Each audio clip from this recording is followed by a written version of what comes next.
শেখ হাসিনার পক্ষে আদালতে লড়ার জন্য নতুন আইনজীবী নিযুক্ত হয়েছেন জেড আই খান পান্না। খবরটা পড়ার পরে শোনার পরে আমার প্রথমেই যে কথাটা মনে পড়লো সেটা হচ্ছে একটা বাংলা নাটক মাইসেলফ অ্যালেন স্বপন বেরিয়ে এসে বলছেন, বহুত চেষ্টা করলাম নিজেরে গোপন করে রাখার জন্য, কিন্তু আর পারলাম না, এখন সামনে আসতেই হলো। জেড আই খান পান্না দীর্ঘদিন ধরে মুক্তিযুদ্ধের সপক্ষের শক্তি হিসেবে গত 1 বছর ধরে বাজার অনেক গরম করছিলেন এবং তার মাধ্যমে আমাদের আপনারা যারা দর্শকরা আছেন, যারা মুক্তিযুদ্ধের স্পিরিটে বিশ্বাস করেন, এখনো হৃদয়ে একাত্তর ধারণ করেন, তাদের একটা বিপুল সংখ্যক লোকজন জেড আই খান পান্নাকে মুক্তিযুদ্ধের নতুন ত্রাতা হিসাবে বেছে নিয়েছিলেন, পছন্দ করেছিলেন। এবং আমরা যারা 2-1 জন একটু হালকা ডাইনে বাই আওয়াজ দিচ্ছিলাম, তার বিশ্বাসযোগ্যতা নিয়ে কথা বলছিলাম, আমি অন্তত আমার ইনবক্স দেখাতে পারবো, এখানে অন্তত কয়েকশো লোক বলেছেন যে হ্যাঁ, আপনারা বেশি বুঝেন, মুক্তিযুদ্ধের পক্ষের শক্তিকে এখন ঐক্যবদ্ধ থাকতে হবে এবং ঐক্য বিনষ্টের সকল চেষ্টা বাদ দিতে হবে। কেউ কথা বলছে না, উনি তো কথা বলছেন। আমি আমার এক বন্ধুকে বলেছিলাম যে কেউ অপারেশন করছেন না, কোনো ডাক্তার নাই, এই জন্য তুমি গিয়ে আমার বাইপাস সার্জারি করে ফেলবা, এটা আমি আশা করি না, ডাক্তারই লাগবে। যাই হোক, মূল কথায় আসি। জেড আই খান পান্না শেষ পর্যন্ত তাজুল ইসলাম, আপনারা সকলেই জানি, তাজুল ইসলামের অধীনে রাষ্ট্র নিযুক্ত আইনজীবী হিসেবে চাকরি নিয়েছেন এবং তিনি শেখ হাসিনার আগামী 2টা মামলা পরিচালনা করবেন। কেন তিনি এখানে আসতে বাধ্য হয়েছেন কারণ এর আগে রাষ্ট্র আমির হোসেন নামে একজন আইনজীবীকে দিয়েছিলেন। মানে আমির হোসেনের নাম শুনলে আমার হাসি পেয়ে যাচ্ছে। আমি আসলে আইনজীবীদেরকে এত চিনি না, তো আমার প্রথমে যখন আমির হোসেনের 2-1টা জিনিস দেখলাম এবং ভিডিও ক্লিপ দেখলাম, আমি আসলে প্রথমে মনে করেছি যে হয়তো এফডিসি থেকে কাউকে অভিনেতা নিয়ে এসেছে, হয়তো অ্যাডভোকেট পাচ্ছে না, এটা হতে পারে। পরে আমি খবর নিয়ে শুনলাম যে না, তিনি আসলে একজন আইনজীবী এবং সেই আইনজীবী শেখ হাসিনার রায়ের ফলাফলের প্রতিক্রিয়ায় খুব হেসে হেসে বলছিলেন যে উনি খুব ক্ষুব্ধ। মানে গোটা বিষয়টাকে এমন একটা আইনজীবী ওনারা দিয়েছিল, রাষ্ট্র খুঁজে বের করছিল যে অভিনয়টা ঠিক মতো পারে না, এবং এই না পারার কারণে যেটা হলো, মানে সবাই ওনার সাথে সাথে আসলে হেসে দিয়েছে এই রায়টা দেখে। মানে রায়ের প্রক্রিয়া প্রসেস দেখে, রায় নিয়ে আমার কোনো কথা নাই, আদালত দিয়েছেন সেটা ভিন্ন আলাপ, কিন্তু যে প্রক্রিয়া প্রসেস এবং ওনার হাসির সাথে সাথে সবাই হেসে দিয়েছে। এই হাসার পরে যেটা হচ্ছে, বিশ্বর যে প্রভাবশালী মানবাধিকার সংস্থাগুলো তারা পর্যন্ত মুচকি এসে বলেছে একটু কম করলে হয় না। যেমন ধরেন অ্যামনেস্টি ইন্টারন্যাশনাল বা হিউম্যান রাইটস ওয়াচ, তারা কিন্তু বিবৃতি দিয়েছে, উদ্বিগ্ন হয়েছে এবং তারা এই বিচারের প্রক্রিয়াটা নিয়ে প্রশ্ন তুলেছে। খুব স্বাভাবিক এই প্রশ্নটা তারা তুলেছে। এই সময় এসে যার কারণে যারা এই তাজুল ইসলাম গং, মানে ডাইনে বা জামাতি বায়ে জামাতি, তাদের প্রয়োজন পড়ে গেছে একজন আইনজীবী নিয়োগ করার জন্য, যিনি দেখতে, কথায় এবং পরিচয় নন জামাতি হিসেবে আমরা সকলেই চিনি। এবং সেইখানে মাইসেলফ অ্যালেন স্বপন বহুত দিন পরে পরিচয় গোপন রাখার চেষ্টা শেষ করে জেড আই খান পান্না স্বপ্রণোদিত হয়ে গিয়ে এই চাকুরিটা নিয়েছেন। এই চাকুরিটা নেওয়ার মাধ্যমে তিনি তার চেহারা ব্যবহার করা হবে এটা বোঝানোর জন্য যে উনি একজন মুক্তিযুদ্ধের সপক্ষের শক্তির লোক, জান প্রাণ দিয়ে উনি শেখ হাসিনার পক্ষে মামলা লড়বেন। এবং উনি প্রাথমিক প্রতিক্রিয়া বলেছেন যে শেখ হাসিনা এত অসহায়, সেই অসহায় শেখ হাসিনাকে উদ্ধার করার জন্য তার পক্ষে উনি আগ্রহ ভরে এই মামলায় গেছেন। আমি জানি না, মানে শেখ হাসিনার অনেক টেলিফোন আলাপ ইদানিং আমি সোশ্যাল মিডিয়ায় শুনি, মানে উনি বিভিন্ন জায়গায় নেতা কর্মীদের সাথে কি যেন আছে না, টেলিগ্রাম, তারপরে আরো কি ভাইবার, হোয়াটসঅ্যাপ, বিভিন্ন জায়গায় উনি ওনার মতো কথা বলে থাকেন, সিগন্যাল। তো কোথাও ওনাকে আমার কখনো অসহায় মনে হয় না, এবং উনি এই পরিমাণ অসহায় হয়ে গিয়েছেন যেটা কেউ টের পেল না, জেড আই খান পান্নাই টের পেলেন। এটা খুব মজার বিষয়। প্রিয় দর্শক, সিরিয়াসলি আমাদেরকে বুঝতে হবে জেড আই খান পান্নাকে এখানে দেওয়ার পিছনে মূল কারণটাকে, এটা নিয়ে আমরা আলোচনা করব। এবং আমাদের বিজ্ঞ আলোচক যারা আছেন, বিজ্ঞ অনেক বড় বুদ্ধিজীবীরা যারা আছে, তারা সাধারণত এইসব আলোচনার পরে বলে থাকেন বিচারের ভার দর্শকদের কাছে দিয়ে দিলাম।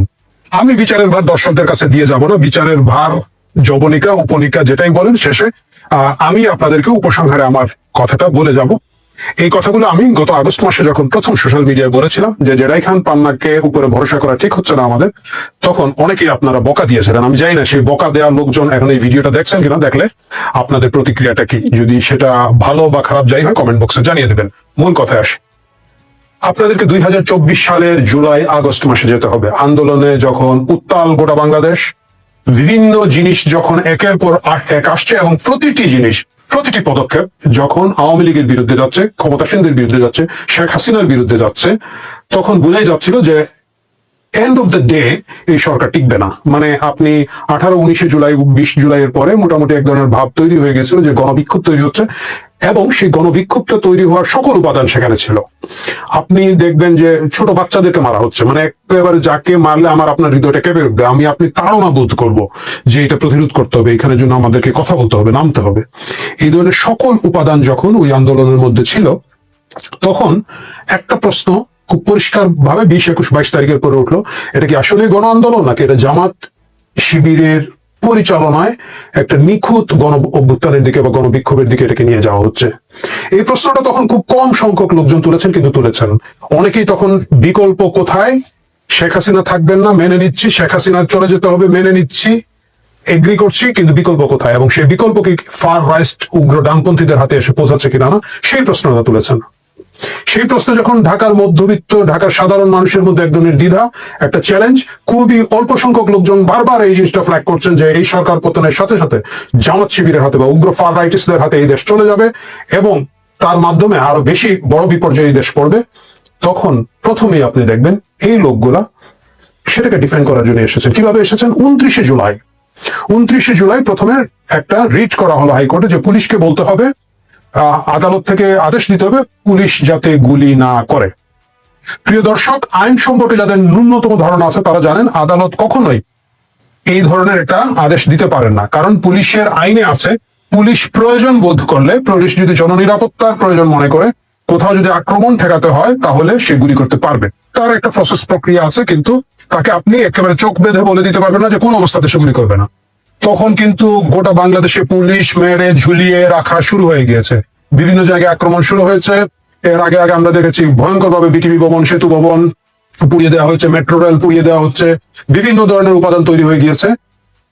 এবং পুলিশ বিভিন্ন জায়গায় গুলি করার ব্যাপারে তাদের যে হাত পা বেঁধে দেওয়ার যে উপায়, সেটা আদালতের আসলে নাই, আদালত পারে না।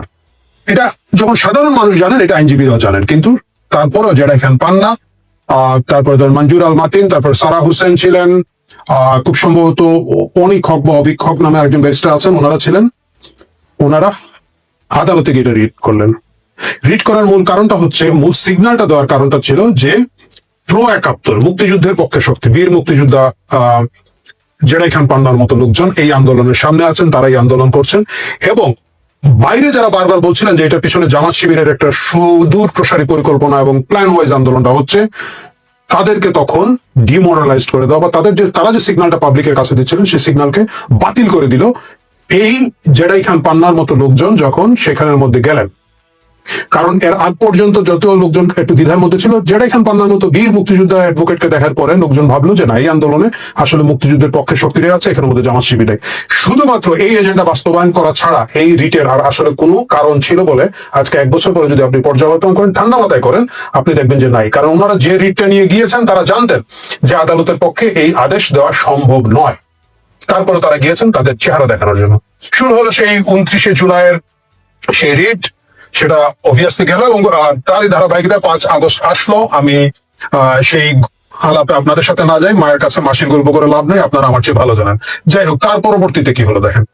তার পরবর্তীতে সারা বাংলাদেশে শেখ হাসিনা সরকার পড়ে যাওয়ার পরে মূল ব্যবসা যেটা শুরু হলো, এটা হলো মামলাবাজির ব্যবসা।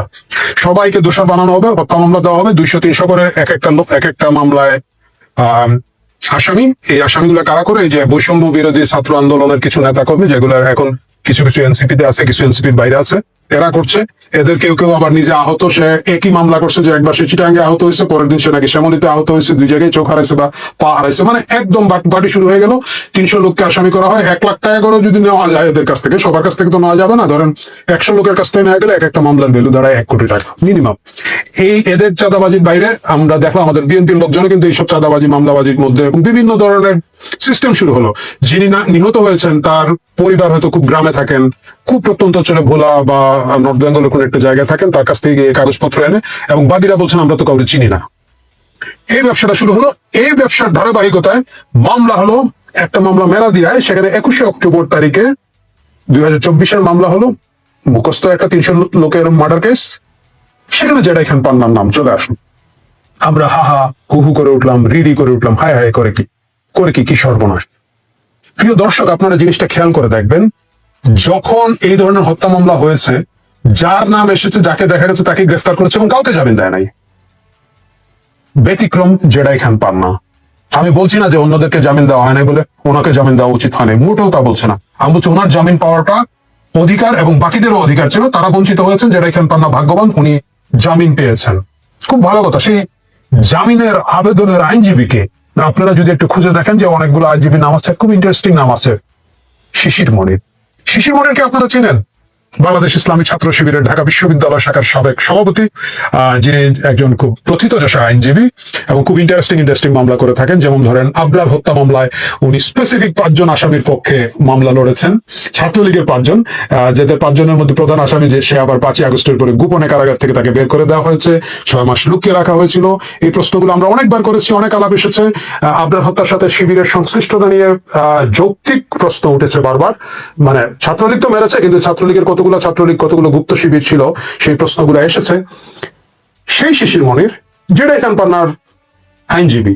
জেডাই খান পান্না নিজে একজন খুব প্রথিতযশা আইনজীবী এবং তিনি আইন ও সালিশ কেন্দ্র, ব্লাস্ট, এরকম বড় বড় আইনজীবী প্রতিষ্ঠান যেগুলোতে ধরেন কয়েকশো আইনজীবী হয়তো কাজ করে থাকেন, ওনার নিজের একটা বড় চেম্বার, সেখানে অনেক আইনজীবী, ওনার সিনিয়র অ্যাডভোকেটদের মধ্যে অধিকাংশই ওনার বন্ধু বান্ধব, ভালো ভালো আইনজীবীরা, খ্যাতিমান আইনজীবীরা। তিনি নিজেও একজন খ্যাতিমান আইনজীবী। কাউকে পাওয়া গেল না ওনার জামিনে শুনানি করার জন্য। শিশির মনিরকে পাওয়া গেল? এই প্রশ্ন আমি করতে চাই না। একজন বীর মুক্তিযোদ্ধা কেন একজন জামাত শিবিরের ফেস যে উকিল, তার মাধ্যমেই কেন জামিন আবেদন করতে হলো, সেটা তিনি ভালো বলতে পারতেন, আমরা বলতে পারবো না। তারপরে কি হচ্ছে দেখেন, তারপরে এই বছর 5 আগস্ট এসে প্রেস বিজ্ঞপ্তি দিয়ে উনি মঞ্চ 71 বলে একটা সংগঠন তৈরি করলেন। 5ই আগস্টের পরবর্তী বর্ষপূর্তিতে মঞ্চ 71 বলা যেতে পারে। 1 বছর কেক কেটে উদযাপন না করে মঞ্চ 71 নামে উদযাপন হলো। এর আগ পর্যন্ত জেডাই খান পান্না একজন ভিকটিম, মুক্তিযুদ্ধের পক্ষের শক্তি, মুক্তিযুদ্ধের খুবই বড় ভয়েস হিসাবে উনি একদম একের পর এক মিডিয়া অ্যাপিয়ারেন্স, একের পর এক ইউটিউব অ্যাপিয়ারেন্স, টক শো করে টোরে এটা ব্যাপক কে দেবে আশা, কে দেবে ভরসা, কে দেবে কি আছে না সিরাজউদ্দৌলার ডায়লগের মতো, সেই ডায়লগের মাঝখানে আমরা পেলাম মুক্তিযুদ্ধের সপক্ষের শক্তি এই মাত্র আছেন বাংলাদেশে একজনই, জেডাই খান পান্না। তার ইমেজ যখন সেই উত্তুঙ্গ অবস্থায়, উনি 5 আগস্ট 2000 মানে এই বছর কি করলেন, এটা মঞ্চ 71 নামে একটা সংগঠন করলেন, বিজ্ঞপ্তি দিলেন এবং সেখানে তিনি খুব ইন্টারেস্টিং কথা বলেছেন। যখন প্রথম আলো তাকে জিজ্ঞেস করেছে, তিনি বলেছেন যে যেখানে 71-এর উপর আঘাত আসবে সেখানেই আমি দাঁড়িয়ে যাব, প্রয়োজনে একা পোস্টার ব্যানার নিয়ে দাঁড়াবো। এই ডেডিকেশন। এই ডেডিকেশনের পরে প্রথমে যে যোজনা রটন তিনি এবং কামাল হোসেনের নেতৃত্বে 15 আগস্ট 32 নম্বরে ফুল দিতে যাওয়া হবে। এই প্রচারণা খুব ভালোভাবে চলছিল। মঞ্চ 71 নামে ফেসবুকের পেজ জেডাই খান পান্না নিজে শেয়ার করেছেন। আমি আনফরচুনেটলি সেটা স্ক্রিনশট তখন রাখি নাই, এখন দেখলাম ওনার ফাইলে সেটা নাই, শেয়ার করেছেন এবং এইটা এক ধরনের বিরাট হই হই রই রই ভাব চলে আসলো। যখন হই হই রই রই ভাব চলে আসে তখন আমি অনেক আওয়ামী লীগের লোকজন যাদেরকে চিনি, আমি তাদেরকে বলছি আমাদের পা দিবেন না, আপনারা ওইখানে গেলে কিন্তু দেখাবেন,